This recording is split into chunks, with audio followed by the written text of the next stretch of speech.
Sebelum kita menyaksikan podium bagi kategori Peternak Sprinter Pro M Cup, ini adalah highlight bagi perlombaan. Famin yang bermula dengan begitu baik. Berada di depan Amirul Afiq. Tempat yang kedua dan Suhadi Ali Rahmat. Tempat ketiga awal-awal lagi 30 lomba depan ini. Dia berjaya menjelakkan diri dari lain pelumba. Suhadi ia ada di belakang tapi dapat lihat Muhammad Hafiz dan Ahmad Ali bermula dengan begitu baik dan dia berjaya menempatkan diri di hadapan. Cuma selepas itu kita boleh nampak jarak di antara 3 dan 4, kemudian hanya 1 dan 2 saja di antara Amirul Afiq dan Fahmin Abdul Muttalib yang rapat. Fahmin masih akan didahului ketika ini. Tempat insiden yang memberikan laporan pelumba.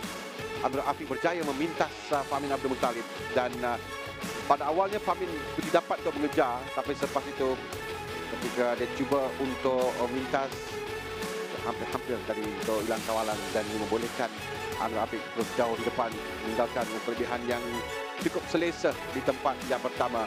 1, 2, 3, 4 jauh-jauh Amirul Afiq, Fahmin Abdul Muttalib dan Suhadi Ali Rahmat. Hafiz Ali di tempat yang keempat. Ini Haziq Rusmazah yang terjatuh.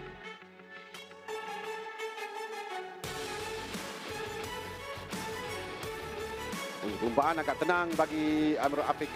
Ahmad Solehin bagi dia mencatat kemenangan pertamanya untuk musim 2025 yang juga menandakan persaingan terbuka dalam kategori Peternak Sprinter Pro M Cup ini.